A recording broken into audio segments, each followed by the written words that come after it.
विलास, तुम जल्दी से बाबा को लेके आओ, तब तक मैं अंदर जाती हूँ। ठीक है। साहब। हाँ बोला। एक कंप्लेंट लिखवानी है। किस बारे में? मेरी बहन के गायब होने की। ठीक है, आई।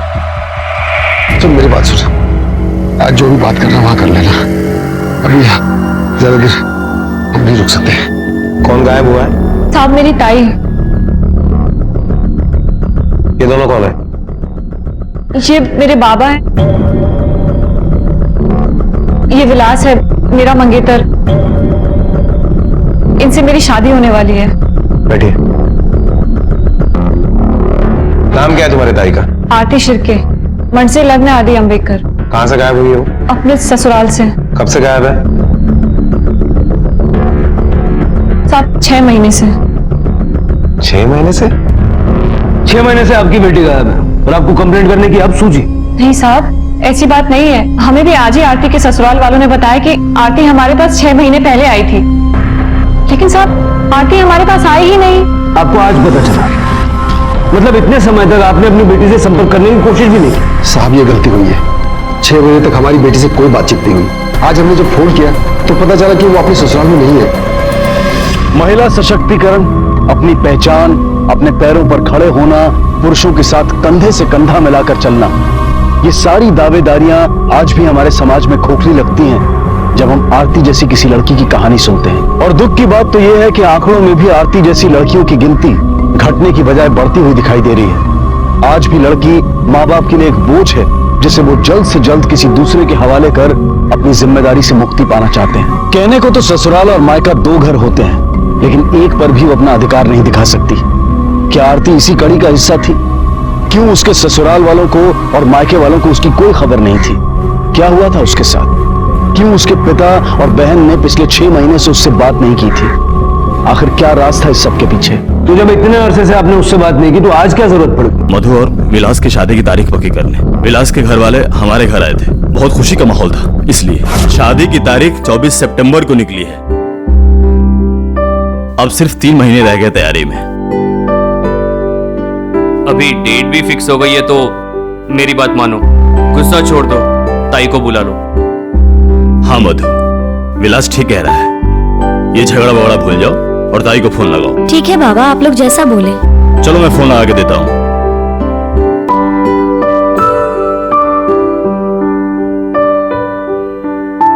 ये लो, लग गया।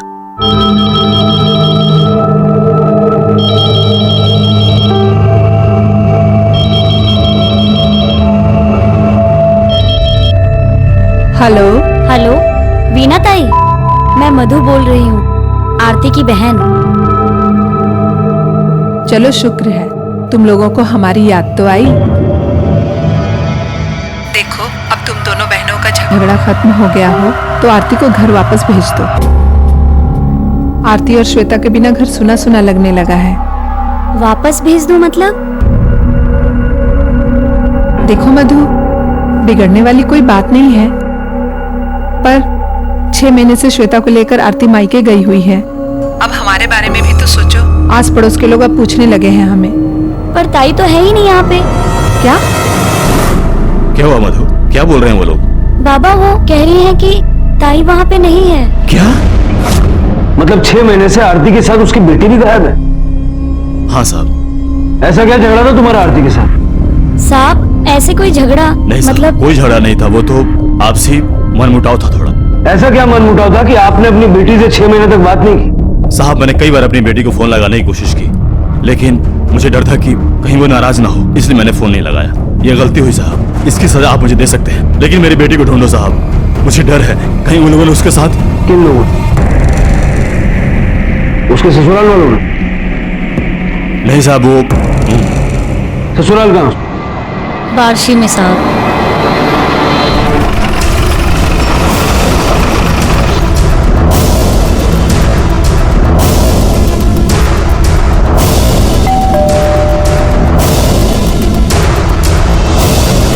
जी कहिए। काजल साहब, आपकी बहू आरती 6 महीने से लापता है। आप लोगों ने मिसिंग कंप्लेंट क्यों नहीं लिखवाई? साहब कंप्लेंट तब करते जब हमें पता होता। वो तो आज उसकी बहन मधु का फोन है, तब पता चला कि आरती गायब हो गई है। क्या हुआ? ये कौन है? साहब, हमाजा लहान भाऊ, आरती का हस्बैंड। आपने आरती के मोबाइल पर फोन करके पूछने की कोशिश नहीं की कि वो कहाँ है, कैसी है? नहीं साहब। क्यों? क्योंकि उसके पास मोबाइल है ही नहीं साहब। क्या आज के जमाने में भी आरती के पास मोबाइल नहीं था? साहब, मैंने उसे लेटेस्ट मोबाइल दिया था, पर वो यूज ही नहीं करती थी और बिल भी भरना पड़ता था ना साहब, इसलिए मैंने नंबर ही बंद करवा दिया। तो आप लोगों ने आरती के मायके में किसी के साथ भी फोन पर बात करने की कोशिश क्यों नहीं की? साहब, हम ऐसे ससुराल वाले नहीं हैं कि बहू के जाते ही दूसरे दिन मायके में फोन करके पूछे कब आ रही है, कब आ रही है, और वहां भी उसे जीने ना दे। अब फोन करते तो किसे करते साहब? उस मधु को। साहब, मुझे तो लगता है इस मधु का ही हाथ है हमारी आरती को कुछ करने के पीछे। किसी ने क्या किया और क्या नहीं, इसका पता तो हम करवा ही लेंगे। फिलहाल तो आप मुझे आरती का वो नंबर दे दीजिए जो वो यूज करती थी। साहब, मेरे पास है, मैं देता हूँ। और हमें आरती और श्वेता के फोटोग्राफ दी जाइए। निकालें सर, ये आरती और श्वेता के फोटोग्राफ से। आरती अपने ससुराल से कब निकली, कुछ पता चला? आरती के ससुराल वालों का कहना है कि 8 जनवरी को ही आरती अपने मायके के लिए निकली थी। मोरे, ये दोनों फोटोग्राफ्स आसपास के सारे पुलिस स्टेशन में सर्कुलेट करवा दो, देखो क्या इंफॉर्मेशन मिलती है। आरती जिस नंबर को यूज करती थी उसके 8 महीने पुराने कॉल रिकॉर्ड्स आए हैं सर। इसमें एक ऐसा नंबर है जिस पर वो काफी बात करती थी। किसका नंबर है? सर, ये नंबर किसी विलास करमरकर के नाम पर रजिस्टर है। एक महीने में तूने 52 बार आरती को फोन किया, जबकि उसने तुझे सिर्फ 12 बार फोन किया। इतना क्यों फोन कर रहा था आरती को? परेशान कर रहा था? सर, मैं क्यों परेशान करूं? वो होने वाली साली है मेरी। होने वाली? हुई नहीं। तूने आरती को इतना तंग किया कि आखिरकार उसके पति को उसका मोबाइल नंबर बंद करना पड़ा। सर, आप जैसा सोच रहे हैं वैसा कुछ नहीं है सर। आरती और मधु का झगड़ा चल रहा था, मैं बस सॉल्व करने की कोशिश कर रहा था। ऐसा क्या झगड़ा चल रहा था जिसमें सुलह करवाने के लिए तुझे पूरा महीना आरती को फोन करके मनाना पड़ा? बोल। सर, उस दिन देखिए शिरके साहब, हमारी खोली रिडेवलपमेंट में जा रही है और जैसी ही खबर पक्की होगी मैं उसे बेचकर एक दुकान मयूर को दूंगा। वैसे भी हमारे पास सब कुछ इन दोनों का ही तो है। किशोर जी, आप भूल गए, आपने दुकान दे दी है उसको। उससे 5 दुकानें हो गई इसकी। शर्म करो, शर्म करो। हद होती है झूठ बोलने की। इतने साल हो गए लटका के रखा है हमें। नहीं, इस बात सच में तेरे माने। तू गप्पा बसा। देखिए, अगर बिल्डर बाबा को इतने सालों से लटका के रखा है, इसका मतलब ये नहीं कि आप बाबा की बेइज्जती करते जाएंगे। मधु, ये क्या तरीका हो बड़ों से बात करने का? मुझे तमीज नाम की कोई चीज है भी या नहीं?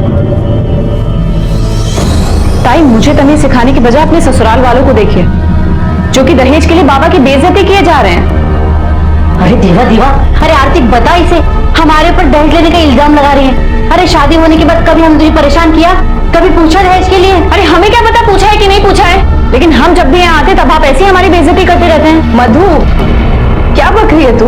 अगर तुझे तमीज नाम की कोई चीज है नहीं तो यहाँ से निकल जा, फिर यहाँ आने की कोई जरूरत नहीं है। ठीक है, नहीं आऊंगी, लेकिन आप भी हमारे घर मत आना, रहिएगा अपने इज्जतदारों के साथ। तू होती कौन है मुझे रोकने वाली? वो घर तेरा नहीं बाबा का है। एक नहीं 1000 बार आऊंगी मैं। नहीं आती, नहीं जाओगी तुम वहां, और आइंदा इसकी शक्ल देखने के लिए भी तरसोगे तुम लोग। कभी नहीं आएगी वो।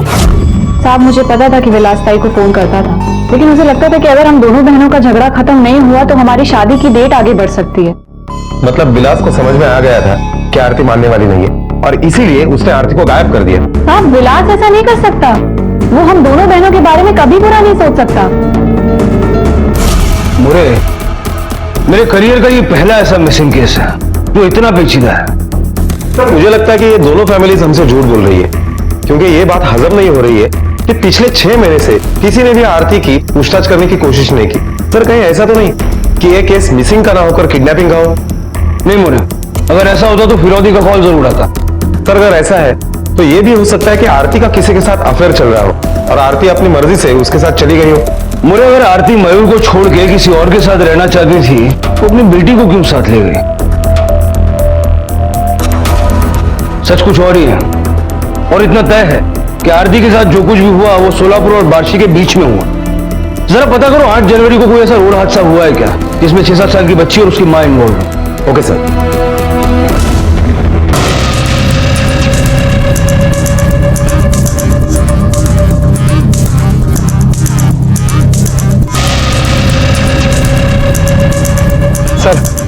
8 तारीख को ऐसा कोई भी हादसा या कोई भी केस नहीं मिली जिसमें किसी माँ और बच्चे का इन्वॉल्वमेंट हो।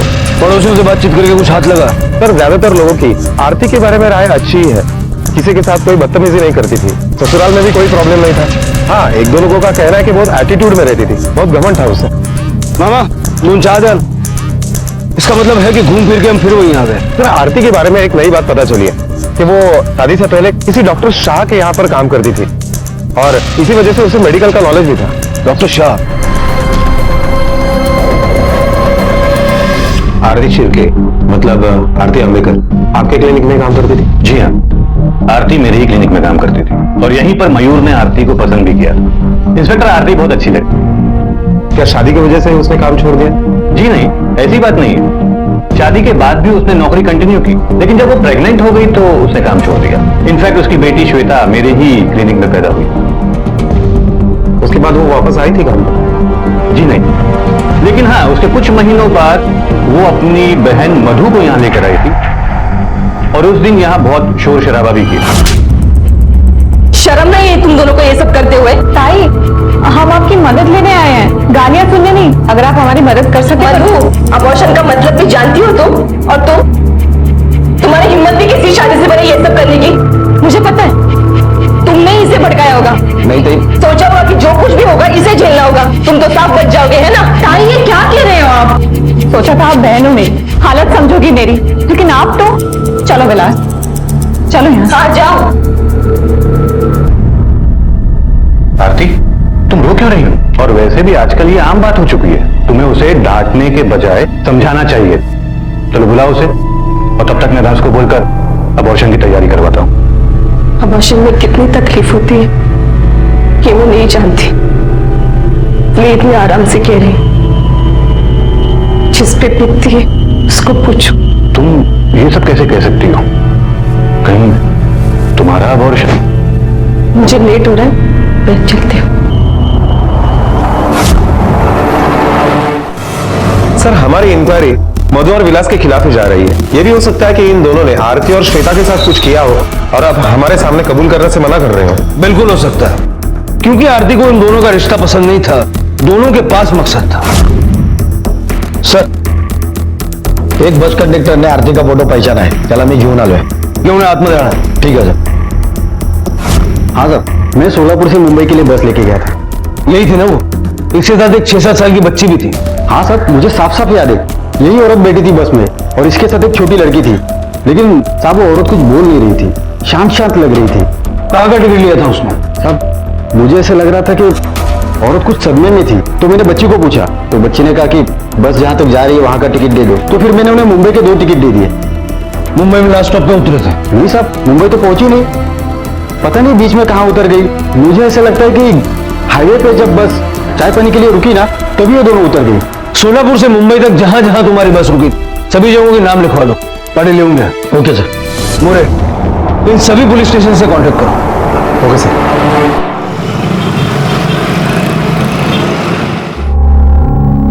तुम लोग यहाँ क्यों बैठे हो? क्या पकड़ के रखा है? नहीं बाबा, पकड़ा नहीं है, वो बस बैठा के रखा है. क्यों? क्या मजाक बना के रखा है? आओ मेरे साथ. क्या हुआ, आप चीज चिल्ला रहे हो? साहब मुझे आपसे बात नहीं करनी, मुझे बड़े साहब से बात करना है. क्यों शोर मचा रहे हो? क्या हुआ? मुझे बड़े साहब से मिलना है. इन लोगों को बुला के रखते हैं आप. क्या जुर्म किया इन लोगों ने? देखिए ये पुलिस स्टेशन है, आवाज कमी करा. साहब ये गुंडागर्दी है, नाइंसाफी है. एक तो 6 महीने से मेरी बेटी गायब है और ऊपर से मेरी बेटी और दामाद को रोज पुलिस स्टेशन बुलाकर से बिठा के रखते हैं. देखिए साहब, अगर आप मुझे बड़े साहब से नहीं मिलाएंगे तो मैं अपनी जान दे दूंगा यहाँ. बाबा आप शांत हो जाइए. बाबा आप समझने की कोशिश कीजिए, पुलिस अपना काम करी. अरे क्या काम करती है? हम गरीबों को और दबाती है, हमारा दुख दूर नहीं करती है. 3 दिन से मैं सोया नहीं हूँ. पता नहीं किस हाल में मेरी बेटी होगी, कहाँ होगी, कोई फिक्र नहीं कर रहा उसकी. आपको अपनी बेटी की बहुत फिक्र है ना? 3 दिन से आप सोए नहीं हैं, शायद खाना भी नहीं खाया होगा. लेकिन इन 3 दिनों में अपनी नातिन के बारे में न तो आपने पूछा न बताया. ऐसा क्यों? जवाब नहीं है. आपकी बेटी को तो हम ढूंढ निकालेंगे, लेकिन उसके लिए आपको और इनको जब भी जरूरत पड़ेगी यहां बुलाएंगे. और जब तक हम ना कहें आप लोग शहर से बाहर नहीं जाएंगे. अभी जाइए.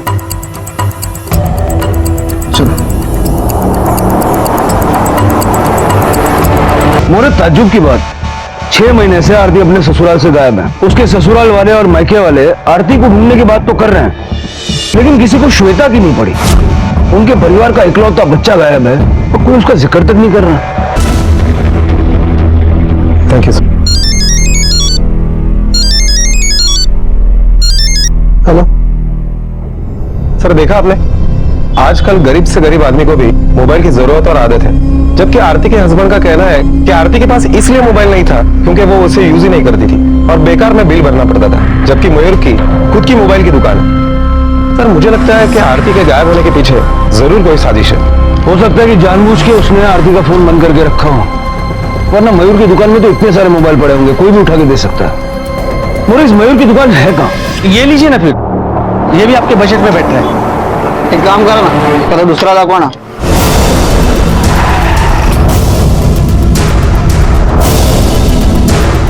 एक काम करा ना यार, 10 मिनट नहीं आना, नया स्टॉक आने वाला, मैं आपको अच्छा दिखाता हूँ मोबाइल आपको। हाँ साहब, आरती का कुछ पता चला? नहीं, अब तक तो कुछ नहीं पता चला, लेकिन जल्दी पता चल जाएगा। वैसे मैं एक पर्सनल काम के लिए तुम्हारे पास आया हूँ। मैं अपने बीवी को मोबाइल गिफ्ट देना चाहता हूँ और तुम तो मोबाइल के बारे में बहुत कुछ जानते हो। कौन सा मोबाइल अच्छा रहेगा? भाऊ, मैं दिखाऊं इन्हें मोबाइल? मैं संभालता हूं ना यहाँ, तू जा अंदर काम कर। हाँ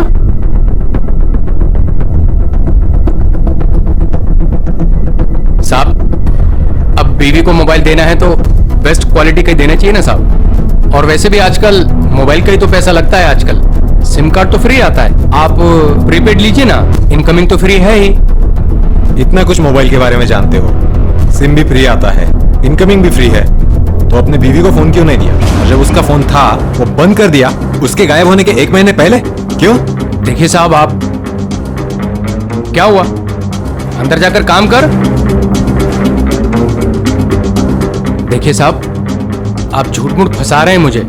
मैंने आरती को लेटेस्ट मोबाइल ही दिया था, लेकिन उसने। ठीक है, फाइन। तेरे लिए लेटेस्ट मोबाइल लाया हो, एकदम लेटेस्ट। अरे वाह, हमें तो कभी फोन नहीं लाया और अपनी बीबी के लिए इतना महंगा फोन। मयूर, लग्नानंतर बदलला ऐसा तो? वही तुम्हीच ठेवा मोबाईल। वैसे भी मुझे कोई जरूरत नहीं है। मैं तो बोल रही हूँ कि मेरा नंबर बंद करवा दो, कशाला उगाचच खर्च।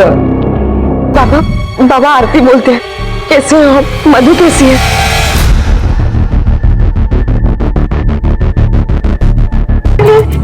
अरे काय गोंधळ चाललाय? नहीं, ये देखो, हमारे बारे में अपने बाप से चुगली कर रही थी, शिकायत कर रही थी हमारी। अरे तूने उसे फोन ही क्यों लेके दिया? फोन उनटाक तो फोन। कचरा फूडू, हाँ? ये तो सेकंड हैंड में भी बिक जाएगा। एक काम कर तो इसका ना नंबर ही बंद करवा देता हूँ। ये देखता हूँ कैसे फोन करती है। नंबर बंद करके कोई फायदा नहीं है, चुराना नहीं थी, उसे तो मैं सबक सिखाऊंगा। हमारे समाज ने बड़ी चालाकी से ग्रंथों और मंदिरों में औरत को देवी घोषित कर दिया और घरों में उनकी हालत जानवरों से भी बदतर कर दी। एक से एक भयानक तरीके निकाले उन्हें प्रताड़ित करने के। दिमाग को इस कदर गुलाम बना दिया कि वो अपना हक मांगने से भी डरती है। वो सिर्फ बोझ, जिम्मेदारी और बड़ी आसानी से खानदान को बेइज्जत करने का सामान है। और यही सोच शायद आरती पर भी हावी थी। इसीलिए उसने अपने पिता के घर से डोली और पति के घर से अर्थी निकलने की कहावत को सच करने के लिए अपने आप को ही मार लिया था। और उसके साथ साथ उसकी बच्ची भी पिस रही थी। एक नर्क से निकलकर वो दूसरे नर्क में जा पहुंची थी। उसके साथ क्या हुआ था, क्यों हुआ था, अब वो कहां है और किस हालत में है, पुलिस इस सब की तलाश में जुटी थी। और धीरे ही सही पर सफलता उनके हाथ लग रही थी। जगन, हाई हो ये मोबाइल ये एड्रेस पे दे क्या? ठीक है। आणि त्यांना सांग मोबाइल अच्छा चल रहा है, नहीं प्रॉब्लम नहीं। ओके, ठीक है। सुन, आइंदा यहाँ पुलिस आएगी ना तो अपना मुंह बंद रखने का, चुपचाप अंदर चले जाने का, समझा? ठीक है वो, चल।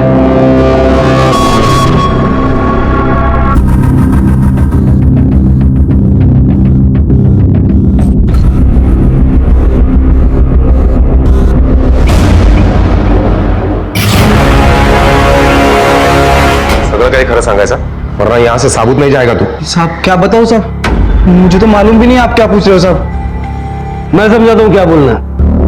मैं उनकी दुकान पे काम करता था ना, तो उसके घर भी आता जाता होगा, बहुत कुछ देखा सुना होगा। जो कुछ भी जानता है ना वो सच सच बता, वरना श्वेता और आरती को गायब करने के जुर्म में अंदर कर दूंगा। साहब मैं क्यों आरती वहीनी को गायब करूंगा साहब? वो तो कितनी अच्छी थी साहब। जब भी भाव के लिए डब्बा लेके आती थी तो मेरे लिए भी डब्बा लाती थी साहब।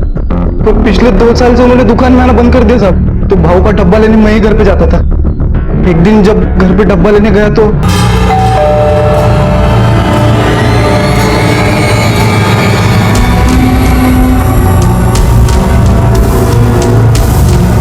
वही घर में सब ठीक चल रहा है ना? सब ठीक है। ये डिब्बा लो और जल्दी जाओ, भाव को भूख लगी हुई है। जी ठीक है। कितने दिन पहले की बात है? यही कोई साहब 10-11 महीने पहले की बात है। उसके बाद दुकान में क्या हुआ? साहब दुकान में जाके मैंने मयूर भाई को सब बताया। फिर भाऊ, हाँ बोल। भाऊ वो मैं घर पे खाना लेने गया था। हाँ। तो मैंने देखा कि आपके भाऊ आरती भाभी को जबरदस्ती। साले, मैंने तुझे घर खाना लाने के लिए भेजा था, तो वहां जाकर ताकझा कर है। नहीं भाऊ। हाँ? बदनाम करने की कोशिश करे हमें? नहीं। ये अपने काम से काम रख, समझा? आइंदा ऐसा किया ना तो उसी वक्त नौकरी से निकाल दूंगा, समझा? मोरे पूरी शेर के फैमिली को उठाओ, क्योंकि अगर जगन की बात सच है तो हो सकता है कि इन्हीं लोगों ने आरती और श्वेता को गायब किया हो। और जितना जगन ने बताया वो उस अत्याचार का सिर्फ एक हिस्सा है जो आरती ने झेला है। उससे कहीं ज्यादा अत्याचार इन लोगों ने आरती पे किया है।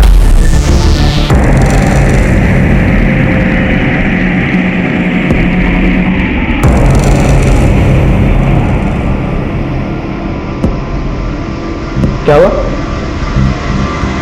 असे घाबरलेले का दिसतंय? घाबरू नको तो काय करू, वो कमीनी पेट से है। क्या क्या क्या? मुझे क्या पता किसका बच्चा है वो? आपका भी हो सकता है। देख, बच्चा किसी का भी हो, वो बच्चा नहीं चाहिए। जगन ने हमें सब कुछ बता दिया। अब तुम लोग शुरू से बताओ, क्या किया तुमने आरती के साथ? मोरे लोग ऐसे नहीं मानेंगे, इनसे अपने तरीके से बोलो। हमने कुछ नहीं किया। सब मत मारे साहब, मैं बताती हूँ। सब हमने कुछ नहीं किया। वो पागल हो गई थी और पागलपन के दौरे में अपनी बेटी के साथ घर छोड़ के चली गई। पागल हो गई थी या तुमने पागल कर दिया? वो पागल क्यों हुई थी इसका पता भी हम लगा लेंगे। तू ये बता, तेरी बेटी भी लापता हुई है लेकिन तुझे उसकी फिक्र नहीं होती, क्यों? तुझे मुझे पता नहीं, वो मेरे बेटे है। बहुत थी साहब।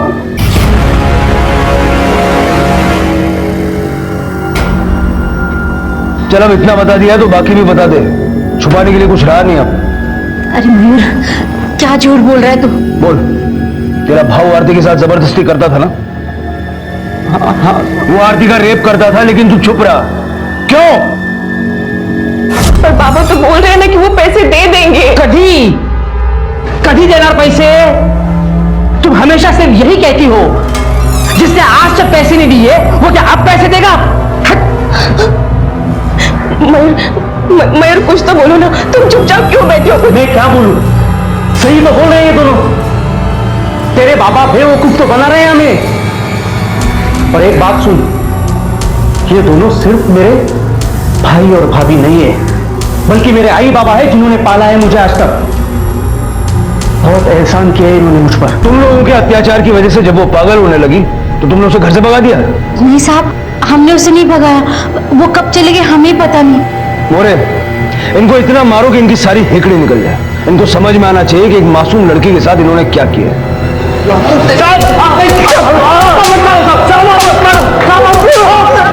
सर, आपके लिए फोन है। मैं प्रदीप पवार बोलता हूँ, वज्रेश्वरी पुलिस स्टेशन से सब इंस्पेक्टर संदीप चौधरी बोल रहा हूँ। सर, हमें यहाँ पे चोरी के इल्जाम में एक छोटी बच्ची मिली है। होली से तो ये लड़की भिखारी लगती है, लेकिन इस लड़की की शक्ल उस लड़की से काफी मिलती जुलती है जिसकी आपने फोटोग्राफ मिसिंग कंप्लेंट के लिए हमारे पास भेजी थी। उस बच्ची के साथ एक औरत भी होगी? नहीं सर, उसके साथ कोई औरत नहीं थी।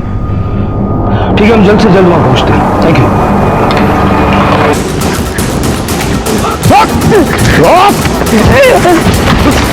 से चल नहीं सकता, भागता है।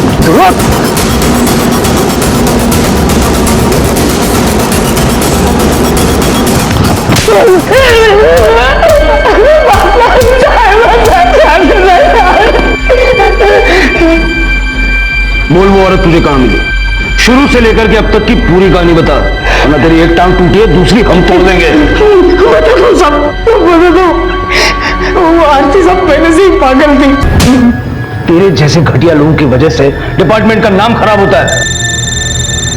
हेलो, क्या सर? सर, आरती हॉस्पिटल से भाग गई। क्या? जो औरत अपने पैर पे खड़ी नहीं हो सकती वो भाग कैसे गई? सर, शिर्के फैमिली तो लॉकअप में बंद है और राजू और शांताराम भाई हमारे पास ही है, तो ये काम किसका हो सकता है? मधु और विलास हॉस्पिटल ले जाओ। साहब लेके जाओ इसको।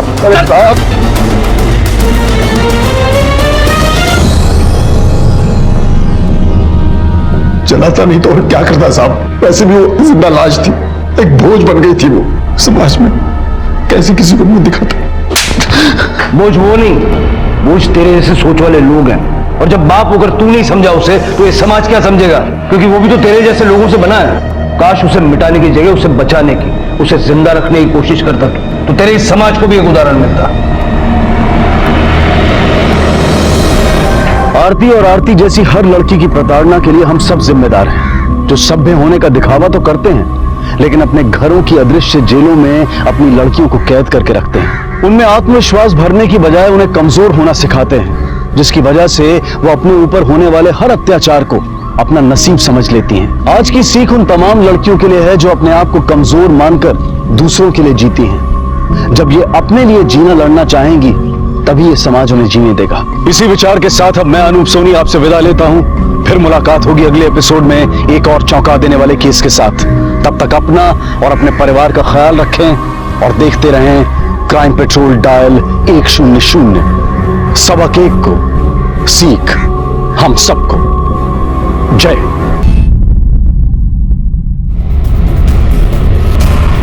पोस्टमार्टम के लिए भेजो और पता लगाओ कि ये है कौन। Okay sir. सब बता दो, सब मैंने कुछ नहीं किया था। मैं तो सिर्फ वहां से जा रहा था, वो आदमी पहले से मरा हुआ पड़ा था। मैंने तो सिर्फ उसका बटुआ चुराता था। माँ कसम खा के बताओ सर, वॉलेट से विक्टिम की आइडेंटिटी का पता चल गया है। इंडस्ट्रियलिस्ट मिस्टर संजीव नारंग का बेटा रोहन नारंग था और उनको भी इन्फॉर्म कर दिया है। क्राइम सीन के आसपास के एरिया को अच्छे से चेक किया, कहीं कोई हथियार नहीं मिला, सिर्फ एक डैमेज फोन मिला। साथ ही इसके बारे में भी पूछताछ की है। गरीब मजदूर है, एक फैक्ट्री में काम करता है, वहीं से घर लौट रहा था। इसका मतलब ये सच कह रहा है। मिस्टर, जाने दो इसको। चलो।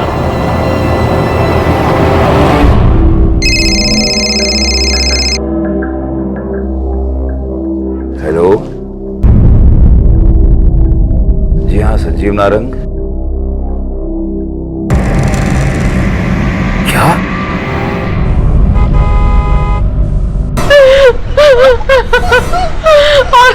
इंस्पेक्टर साहब, दिया और निशा कहाँ पे? दिया और निशा? मेरी बहू और पोती, वो दोनों भी रोहन के साथ गाड़ी में थी। पर हमें तो वहां पर कोई नहीं मिला और ना ही वहां पर कोई गाड़ी थी।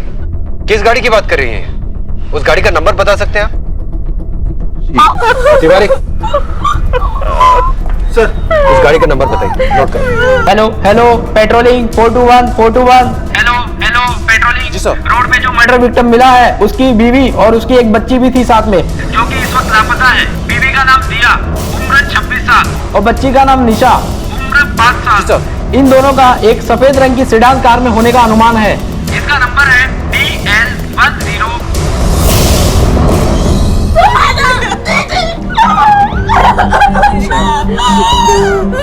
ये हमारे फैमिली फ्रेंड है मिस्टर माथुर, और ये इनकी बेटी सुहाना।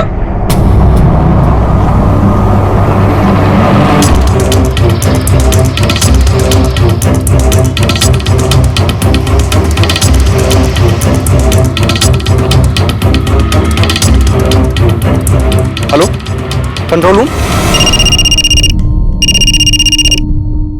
हाँ मिश्रा।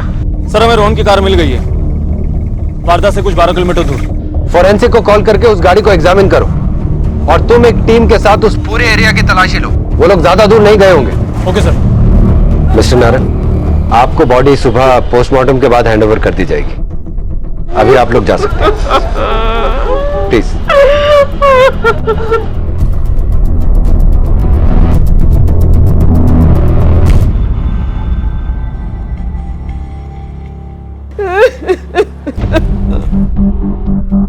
आप नहीं गई मिस सुहाना, कुछ कहना चाहती हैं आप? रोहन की वाइफ दिया का शादी से पहले एक विभोर नाम की लड़की के साथ अफेयर था। मुझे पूरा यकीन है कि ये कोई हादसा नहीं है, ये एक प्लान साजिश है। रोहन का कत्ल और दिया का किडनैप दिया ने खुद करवाया है ताकि उसका रोहन से पीछा छूटे और वो अपने यार के साथ भाग जाए। ये सब बातें जो आप मुझे बता रही हैं, क्या रोहन की फैमिली इस बारे में जानती है? जानती है, सब कुछ जानती है, लेकिन वो क्यों छुपा रहे हैं ये मैं नहीं जानती। लेकिन तुमको ये सब कैसे पता? मारे गए युवक रोहन की पत्नी दिया का वो अधूरा प्यार जिसकी बात ये लड़की सुहाना कर रही थी, इस पूरे मामले की एक अहम इंफॉर्मेशन थी जिसे रोहन के परिवार वालों ने पुलिस को बताया ही नहीं था। क्या ये अनजाने में हुई एक भूल थी या फिर सोच समझकर ऐसा किया गया था? अगर नारंग परिवार ने ऐसा जानबूझकर किया था तो क्यों? क्या वो नहीं चाहते थे कि उनके बेटे को इंसाफ मिले? क्या रोहन की पत्नी दिया ने ही अपने पति की हत्या और अपनी बच्ची के अपहरण की साजिश रची थी? या फिर इस लड़की सुहाना ने पुलिस को गुमराह करने के लिए झूठ बोला था?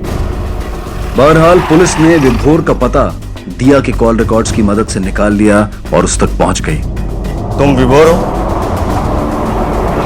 हाँ सर। मैं शक है कि दिया ने अपने एक्स बॉयफ्रेंड के साथ मिलकर यह सब कुछ किया है। तुम्हारा क्या ख्याल है? Ex boyfriend? सर आपका मतलब क्या है? मतलब आप मुझ पे शक कर रहे हैं क्या? हाँ, तुम पे शक कर रहा हूं मैं। तुम और दिया एक दूसरे से प्यार करते थे ना? एक नहीं हो पाए, तकलीफ तो हुई होगी तुम्हें, हुई थी कि नहीं? हाँ सर, मैं और दिया एक दूसरे से बहुत प्यार करते थे और सर तकलीफ भी हुई थी जब दिया के मॉम डैड ने उसकी शादी सिर्फ पैसे के लिए उस रोहन नारंग से करा दी थी। सर लेकिन आप सोचिए सर, अगर मुझे भागना होता तो मैं उस वक्त भागता ना सर, या फिर कोर्ट में जाके शादी कर लेता। सर अब दिया की शादी को 6 साल हो चुके हैं सर, उसके बाद मैं ये सब क्यों करूंगा? तुम्हारे कॉल रिकॉर्ड्स हैं हमारे पास। दिया और तुम्हारी अभी भी फोन पे बात होती थी, रेगुलरली होती थी, लेकिन महज एक दोस्त की तरह, महीने में 2-3 दफा होती थी सर। ये दिया और रोहन के बीच में रिश्ते कैसे थे? दिया ने कुछ बताया था तुम्हें? सर उन दोनों के बीच अच्छे रिश्ते नहीं थे सर। हाँ लेकिन एक बात है, रोहन शादी से पहले किसी सुहाना नाम की लड़की से प्यार करता था। सुहाना? हाँ सर, इनफैक्ट उनकी शादी भी होने वाली थी, लेकिन रोहन और सुहाना की कुंडली ना मिलने के कारण रोहन के मॉम डैड ने उसकी शादी जल्दबाजी में दिया के साथ करा दी। ठीक है, तुम जाओ, जरूरत पड़ी तो तुम्हें फिर बुलाएंगे।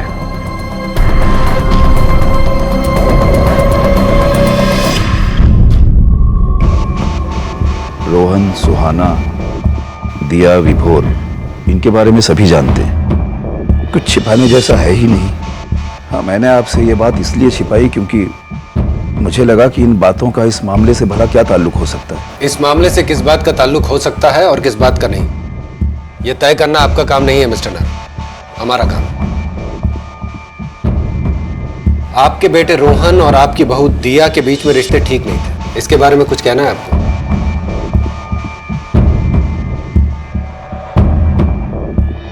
ये सच है इंस्पेक्टर, पर रोहन को शायद इस बात का एहसास हो गया था कि जिंदगी इस तरह तो नहीं चल सकती। इसीलिए वो दिया के साथ अपने रिश्तों को सुधारने की कोशिश कर रहा था। अक्सर वो उसे घुमाने ले जाया करता था, कभी डिनर पर तो कभी मूवी वगैरह। और जिस वक्त ये हादसा हुआ उस वक्त भी वो लोग डिनर करके ही लौट रहे थे। बहुत देर कर दिया आपके बेटे ने रिश्ते सुधारने में। खैर, मैं उम्मीद करता हूं कि अब कुछ ऐसा नहीं है जो आप हमसे छिपा रहे हैं। जी।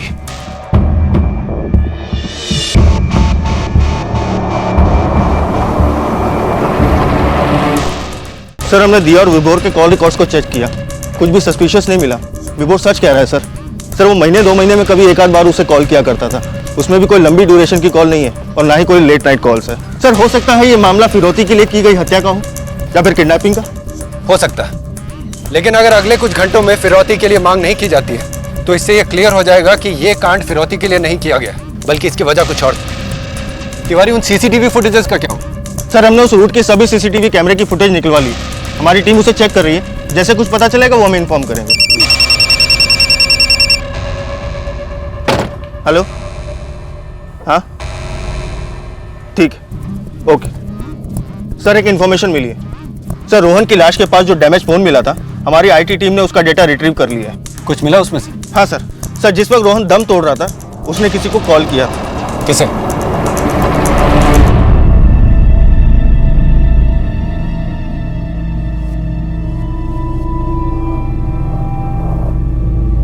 काश कि तुमने थोड़ी सी हिम्मत दिखाई होती रोहन, तो ये सब कभी नहीं होता। सुहाना, भूल जाओ उसे और जिंदगी में आगे बढ़ो। तुम्हें मैंने पहले भी कितनी बार समझाया, लेकिन तुमने मेरी बात नहीं मानी। एटलीस्ट अब तो मान जाओ। साहब नीचे पुलिस वाले आए हैं, मैडम को बुला रहे हैं। ठीक है, तुम जाओ। सुहाना, तुम अच्छे तरीके से जानती हो ना कि तुम्हें वहां क्या बोलना और क्या नहीं।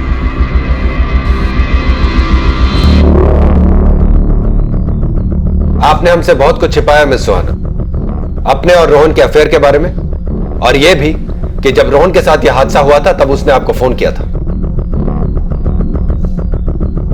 बताइए क्यों नहीं बोला आपने? रोहन और मैं एक दूसरे से दिन में बहुत बार बात करते थे। दिन में भी बात होती थी और अगर जरूरत पड़ी तो रात को भी होती थी। इसमें कुछ खास नहीं था आपको बताने के लिए। जब रोहन ने आपको फोन किया तब शायद वो अपना दम तोड़ने वाला था, फिर भी आपको नहीं लगता कि कोई खास बात थी? मैंने उससे बात करने की बहुत कोशिश की, कई बार हेलो हेलो भी कहा, लेकिन उसने कोई जवाब नहीं दिया। और फिर भी आपको ये बात कुछ अजीब नहीं लगी? नहीं, रोहन ऐसा कई बार करता था। जब भी वो उदास होता था सिर्फ मेरी आवाज सुनने के लिए फोन करता था। मुझे लगा शायद उसने इसलिए कॉल किया है मुझे। आप झूठ बोल रहे हैं मिस सुहाना। मतलब आपको लगता है मैंने ये सब करवाया? आपका दिमाग तो खराब नहीं हो गया इंस्पेक्टर? अपनी आवाज और अंदाज को कंट्रोल करो। तुम एक पुलिस ऑफिसर से बात कर रहे हो। आप मेरी बहन के ऊपर इतने बेहुदा इल्जाम कैसे लगा सकते हैं? क्योंकि तुम्हारी बहन के पास कई वजह थी ऐसा करने की। लेकिन मैं रोहन से प्यार करती थी, मैं उसे क्यों मारूंगी? क्योंकि रोहन ने अपने घर वालों की बात मानकर दिया से शादी कर ली, शायद इसी बात का बदला लेने के लिए। रोहन की शादी भले ही दिया से हुई थी, लेकिन वो... नहीं सुहाना, प्लीज सिद्धार्थ मुझे बोलने दो। ठीक है, जो मन में आता है वो करो।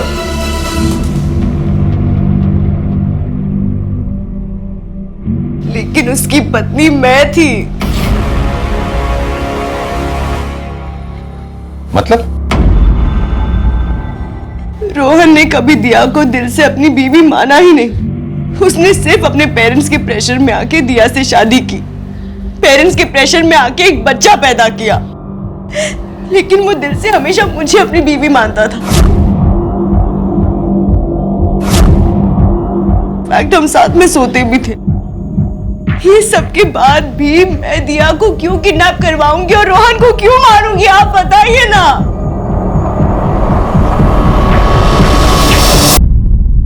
सर दिया के पेरेंट्स आइए प्लीज। सब कुछ पता चला दिया और निशा के बारे में? अभी तक तो नहीं, पर हम कोशिश कर रहे हैं।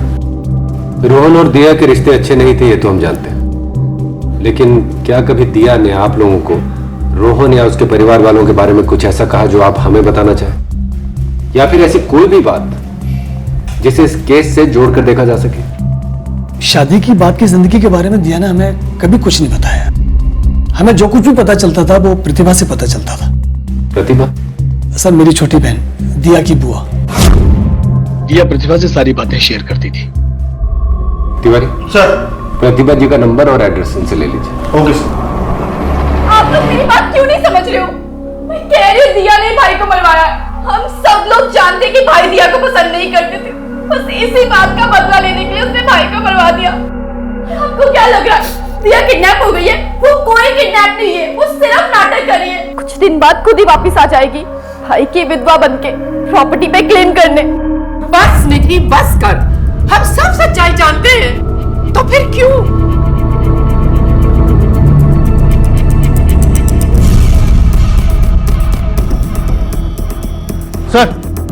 सर पोस्टमार्टम की रिपोर्ट में मौत की वजह और वक्त के अलावा और कुछ नहीं निकला। मौत तकरीबन रात के 12 बजे हुई थी। शायद किसी भारी चीज से वार किया गया था, जैसे कि कोई लोहे की रॉड हो। प्रतिभा जी, मुझे पता लगा है कि आप दिया से बहुत क्लोज हैं, तो क्या कभी दिया ने आपसे कोई बात कही रोहन के बारे में या उसकी फैमिली के बारे में जो आप हमें बताना चाहें? दिया रोहन से परेशान थी। अकेले इस घर में दिया ही परेशान नहीं थी, कोई और भी था जो रोहन से परेशान था। कौन? उनके पिता संजीव नारंग। दिया ने मुझे खुद बताया था कि रोहन के पिता उसकी हरकतों से इतना परेशान हो चुके थे कि उसको बर्दाश्त करना मुश्किल हो चुका था। और एक दिन तो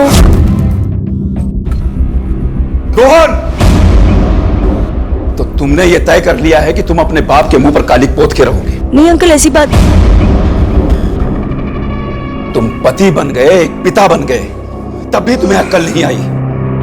तुम्हारी समझ में ये बात क्यों नहीं आती है कि तुम ये जो कुछ भी कर रहे हो इसमें किसी का कोई भला नहीं है?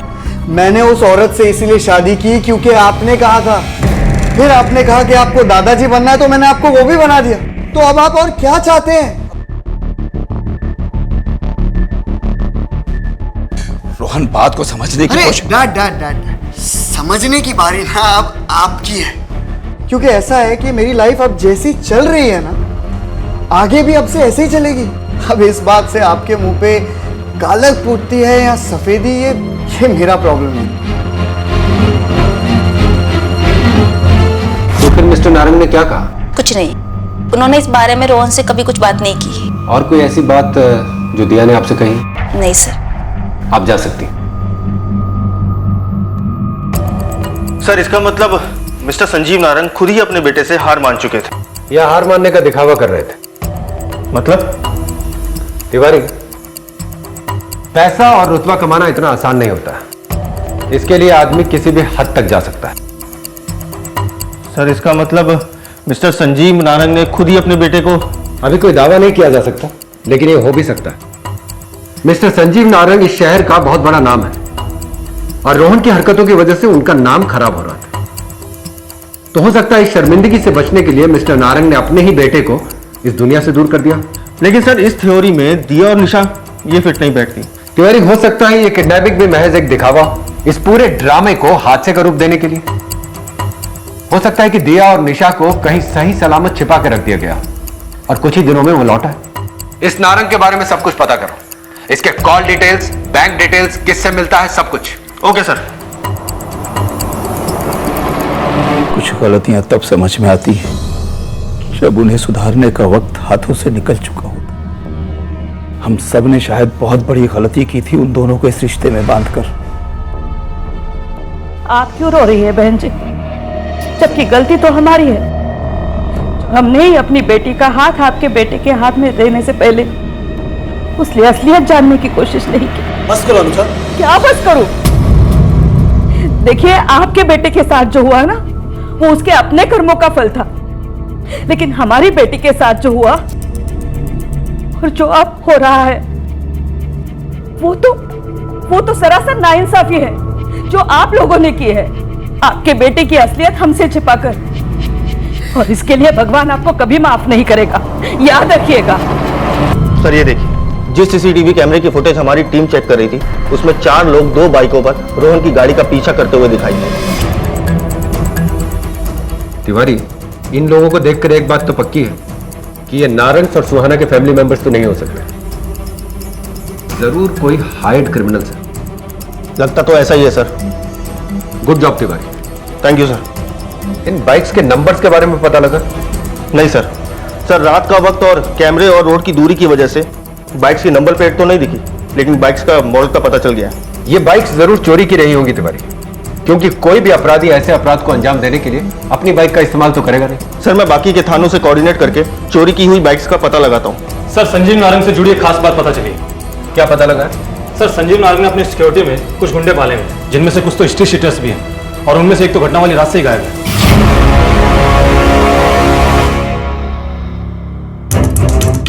तिवारी सर, सीसीटीवी फुटेज में देखने वाले ये बाइकर्स कहीं यही गुंडे तो नहीं है? हो सकता है सर। मिश्रा, सबको घेरो। Okay sir. क्या जरूरत थी तुम्हें उन लोगों से इस तरह से बात करने की? हमारी बिटिया को लौटकर उनके साथ ही उस घर में जाके रहना है। अरे कैसे पिता हो तुम? इतना सब होने के बावजूद भी आपको लगता है कि हमारी दिया को उस घर में रहना चाहिए और उन लोगों के साथ रहना चाहिए जिन्होंने उसकी ये हालत बना दी।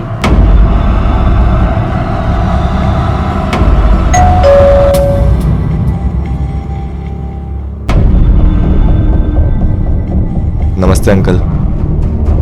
नमस्ते।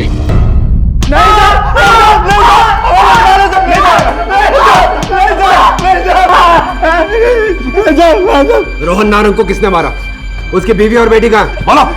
सच में साहब हमें कुछ नहीं पता साहब, हम तो बस सिक्योरिटी देखते हैं साहब, और उनमें से किसी से कभी कोई बात तक नहीं हुई हमारी साहब। और जिस दिन ये सब कांड हुआ उस दिन तो हम पूरी रात फैक्ट्री में थे साहब, हमारी नाइट ड्यूटी थी साहब। आप चाहो तो पता कर लेंगे। इन दोनों की तब तक धुलाई करो जब तक ये सच ना बोल दे।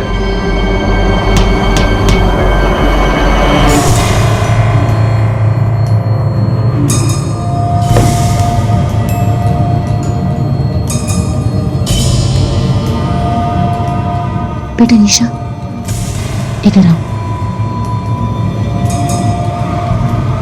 इधर आओ बेटा।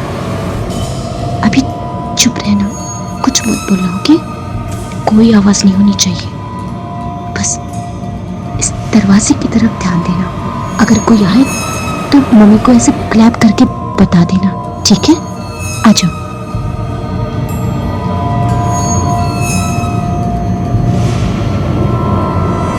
आपके स्टाफ में 2 क्रिमिनल्स हैं, हिस्ट्री शीटर्स।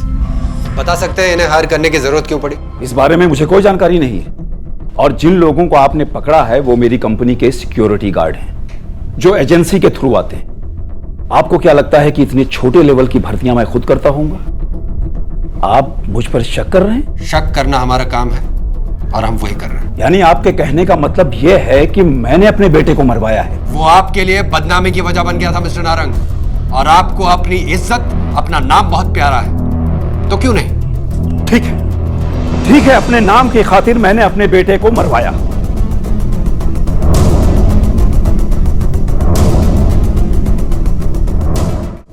शक तो इन दोनों फैमिलीज पर जा रहा है, लेकिन जिन लोगों ने इस अपराध को अंजाम दिया है ना, वो हायर्ड क्रिमिनल्स थे, क्योंकि उन्होंने बाइक से इस अपराध को अंजाम दिया है। पर अभी तक कोई रैंसम कॉल नहीं आया है, इसका मतलब यह काम फिरौती के लिए नहीं किया गया है। तो फिर वजह क्या हो सकती है? सर, नारंग फैमिली का कहना है कि रोहन अपने और दिया के रिश्ते सुधारने की कोशिश कर रहा था, और इसी वजह से उसने हर संडे को डिनर का प्रोग्राम बनाया था। और अगर ये बात सच है तो फिर इस कत्ल के पीछे एक इंसान का हाथ हो सकता है, जो ये नहीं चाहता था कि दिया और रोहन के रिश्ते सुधर जाएं। और ऐसा एक ही इंसान हो सकता, सुहाना, क्योंकि वो रोहन से प्यार करती थी। पर इस सूरत में तो मर्डर दिया का होना चाहिए था। तो आपको क्या लगता है सर? मुझे लगता है कि जिसने भी ये क्राइम किया है उसका मोटिव सिर्फ एक था, या तो रोहन का मर्डर या दिया और निशा की किडनैपिंग। दूसरा क्राइम उससे बाय मिस्टेक हो गया।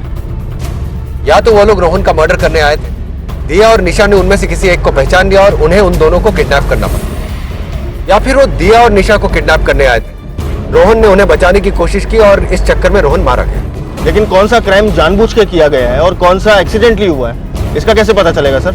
नारंग फैमिली से तो हमने पूछताछ कर ली है, अब देखते हैं दिया के घर वालों से हमें क्या लीड मिलती है।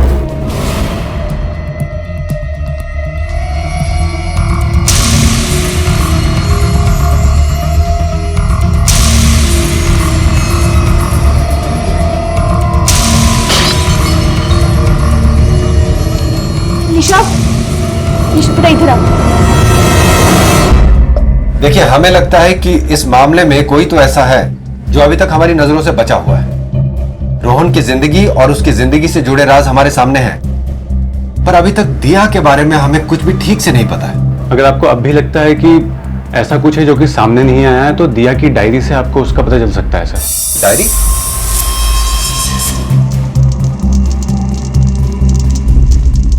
हाँ सर, दिया ने खुद मुझे बताया था।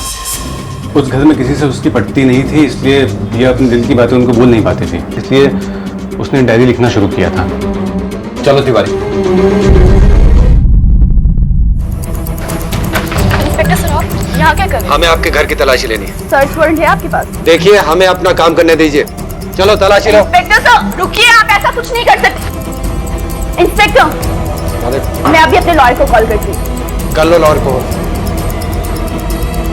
हेलो मिस्टर सक्सेना,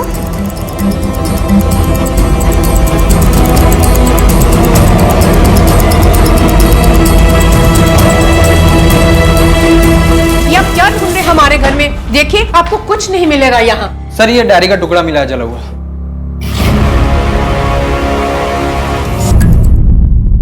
ये डायरी दिया की है ना? किसने जलाया इसको? तुमने? मैं आपके किसी भी सवाल का जवाब नहीं दूंगी। मिसेस नारंग, आपने अपना बेटा खोया और आपकी बहू और मासूम पोती की जान खतरे में।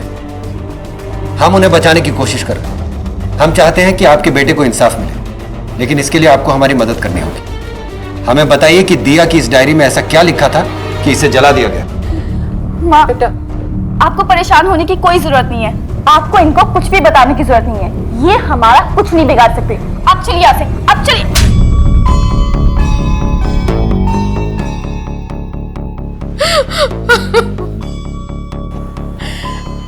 रोहन अपनी शादी से खुश नहीं था। उस दिया के साथ शादी करने के बाद उसने सुहाना को नहीं छोड़ा। मैंने और उसके पापा ने उसे बहुत समझाने की कोशिश की, लेकिन वो नहीं माना। फिर हार कर उसके पापा ने फैसला किया कि मैंने तुम दोनों की शादी से इनकार करके बहुत बड़ी गलती की है और अब मैं अपनी उस गलती को सुधारना चाहता हूं। मैं तुम दोनों की शादी के लिए तैयार हूं। और आपको लगता है आपके बेटे को मैं तलाक दे दूंगी? पिछले 6 साल से नरक भुगत रही हूँ आपके इस रिश्ते में, और जब आज आपके बेटे की हरकतों की वजह से आपके और आपके खानदान पे आंच आने लगी, तो आज अचानक आपको गलती का एहसास होने लगा। मैं ऐसा नहीं होने दूंगी। पहली बार उसने मुंह खोला था और वो गलत नहीं थी। इसका मतलब दिया को सिर्फ रोहन और सुहाना ही नहीं, तुम भी पसंद नहीं करती थी। मुझे कोई दिया से पर्सनल प्रॉब्लम नहीं थी। मेरा भाई उसे पसंद नहीं करता था, इसलिए मैं भी उसे पसंद नहीं करती थी। मैं अपने भाई से बहुत प्यार करती थी। तो फिर दिया की डायरी क्यों जलाई तुमने? तो मुझे लगा कि अगर आपके हाथ में वो डायरी लग गई तो आप हमें गलत समझेंगे, इसलिए मैंने वो डायरी। शक तो हमें तुम लोगों पर अब भी।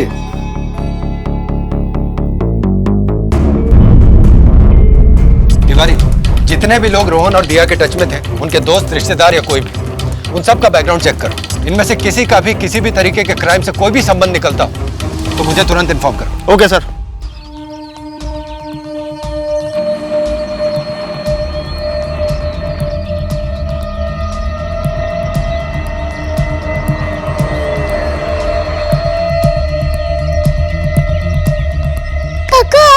हाँ बेटा, मैं रो मत, चलो मैं घर पे छोड़ देता हूँ। आजो आजो आजो आजो, बैठो, मैं आपको आपके घर पे छोड़ देता हूँ।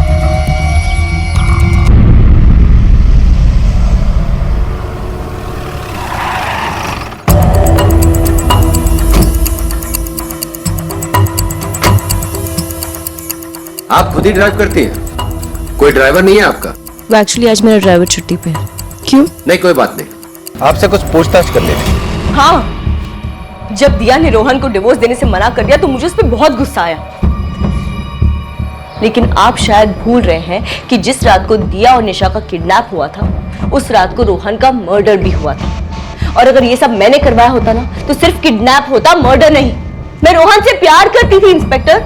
लेकिन जब रोहन ने दिया से अपने रिश्ते सुधारने की कोशिशें शुरू कर दी, उसे रेगुलर बेसिस पे डिनर पे, मूवीज पे ले जाने लगा, तब तुम्हें रोहन से नफरत नहीं हुई?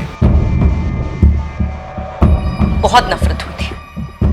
मैंने रोहन से इस बारे में बात भी की थी, लेकिन रोहन ने कहा वो वही कर रहा है जो सही है। तब तो तुम्हारे पास रोहन का कत्ल करने की भी वजह थी और दिया को किडनैप करने की भी। आप जो समझना चाहते हैं समझ सकते हैं, लेकिन सच्चाई इसी में है कि मैंने कुछ भी नहीं किया है। अगर रोहन से मैं नफरत कर पाती ना, तो तब करती जब उसने दिया से शादी की थी, और दिया से भी तभी बदला लेती। 6 साल लंबा इंतजार नहीं करती, समझे आप? सर एक खबर मिली है।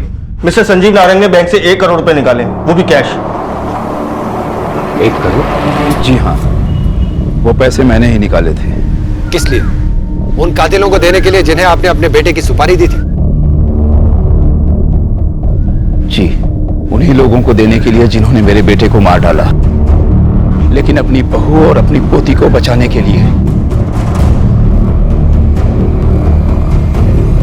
कल रात उन लोगों का फोन आया था मुझे। हेलो। तेरी बहू और तेरी पोती हमारे कब्जे में, समझा? अब जो बोल रहे ना चुपचाप वो कर। Hello hello. ये ले, तेरे बहू से बात कर। बाबूजी, बाबूजी मुझे बचा लीजिए बाबूजी। दिया बेटा, घबराना नहीं, मैं हूं ना। और मैंने उनकी इस डिमांड को हाँ कर दी। तिवारी सर, जिस नंबर से रैंसम कॉल आया है उसे ट्रेस करो। Okay sir. कब और कहां मंगवाए हैं उन्होंने पैसे?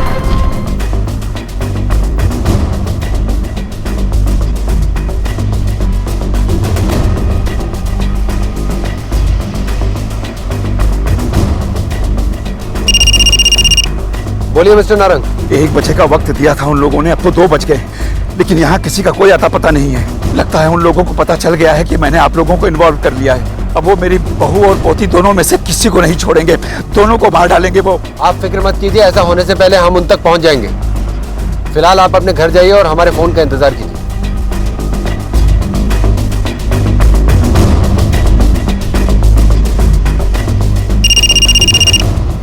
हाँ मिश्रा बोलो। नारंग को जिस नंबर से रैंसम कॉल आया था वो एक ऐसे आदमी के डॉक्यूमेंट पर इश्यू करवाया गया है जो 2 साल पहले ही मर चुका है।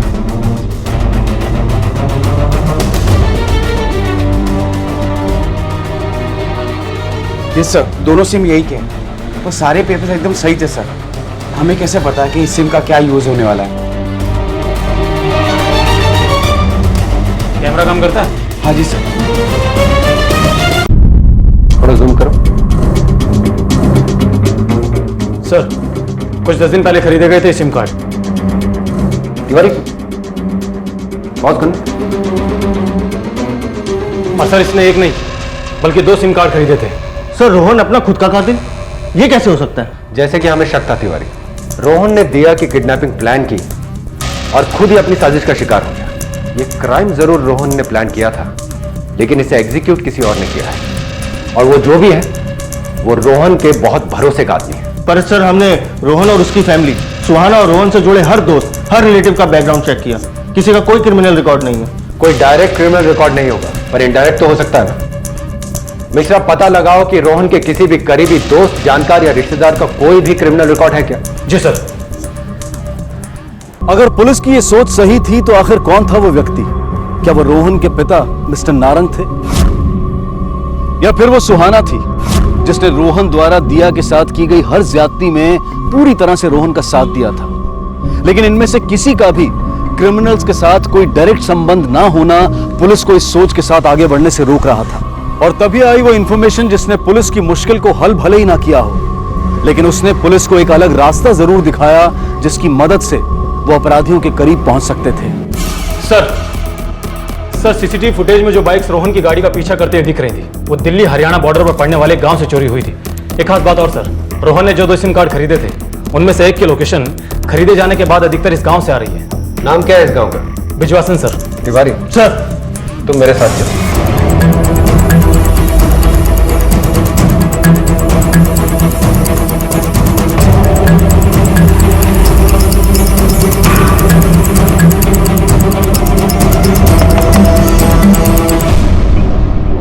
बहादुर जी, तुम्ही ने कुछ दिन पहले अपने बाइक चोरी होने की कंप्लेंट करवाई थी। जी हाँ साहब। ये चोट कैसी लगी तुझे? साहब, जब चोर मारी गाड़ी चुरा के भाग रहा था ना, तो साहब मन ने उसका पीछा करने की कोशिश करी। साहब हाथापाई में उसने मन ने चाकू मार दिया। पर बाइक तो तेरी 1 हफ्ते पहले चोरी हुई थी, ये चोट तो नहीं लग रही? ना साहब, चोट तो पुरानी है साहब, वो पट्टी अभी कराई ना। दिल्ली में तेरा कोई दोस्त या रिश्तेदार रहता है क्या? ना सर, कोई ना है। चलो तिवारी।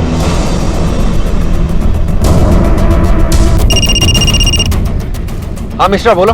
सर, रोहन के करीबी लोगों का बैकग्राउंड चेक करने के लिए मुझे ज्यादा दूर नहीं जाना पड़ा। सुहाना के करीबी लोगों में से एक नाम मिला है जिसका इनडायरेक्ट क्रिमिनल कनेक्शन है। कौन है वो? सर, सुहाना का ड्राइवर है अवधेश, उसका एक भाई है। कुछ मारपीट और जबरन वसूली के मामले भी हैं उस पर। आप खुद ही ड्राइव करती हैं? कोई ड्राइवर नहीं है आपका? एक्चुअली आज मेरा ड्राइवर छुट्टी पे है। और वो भाई इसी गांव में रहता है जहां हम अभी आए? जी सर। गाड़ी वापस लो। उसका नाम क्या मिश्रा? बहादुर।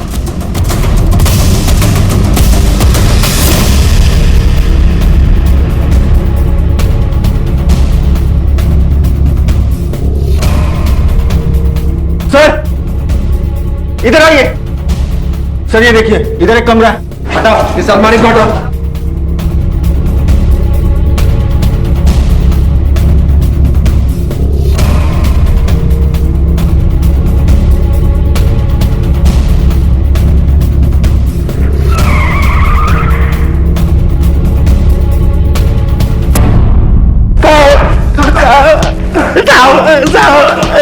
साहब माफ कर दो।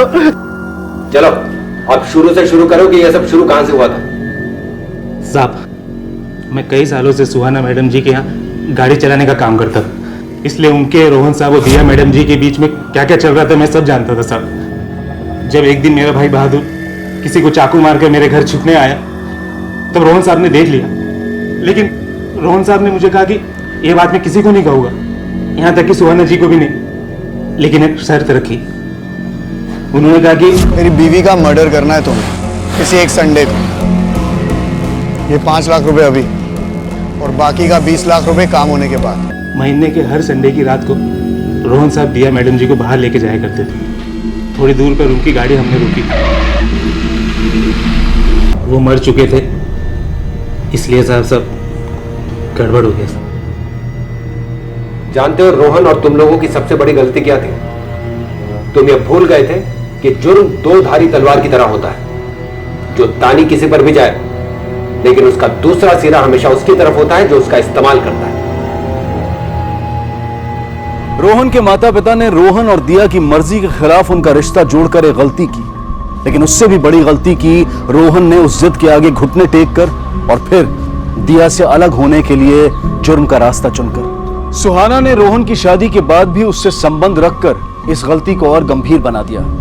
देखा जाए तो इस पूरे मामले में दिया की कोई गलती नहीं थी। अगर इन लोगों ने गलतियां ना की होती या गलतियां होने के बाद वक्त रहते उन्हें पहचान कर उन्हें सुधारने की एक ईमानदार कोशिश की होती तो इनकी जिंदगी का अंत उतना दुखद नहीं होता जितना कि हुआ। यह बेहद जरूरी है कि हम अपनी जिंदगी से जुड़े फैसलों को सोच समझकर समझदारी से लें, गलतियां करने से बचें, लेकिन अगर गलती कर भी बैठें तो वक्त रहते उन्हें स्वीकारें और उनका सुधार करें। इसी विचार के साथ अब मैं अनूप सोनी आपसे विदा लेता हूं। फिर मुलाकात होगी अगले एपिसोड में एक और चौंका देने वाले केस के साथ। तब तक अपना और अपने परिवार का ख्याल रखें और देखते रहें क्राइम पेट्रोल डायल 100। सबक एक को सीख हम सबको। जय हिंद। इस तरह के और भी एपिसोड देखने के लिए हमारे चैनल को सब्सक्राइब करें और बेल आइकन दबाना ना भूलें।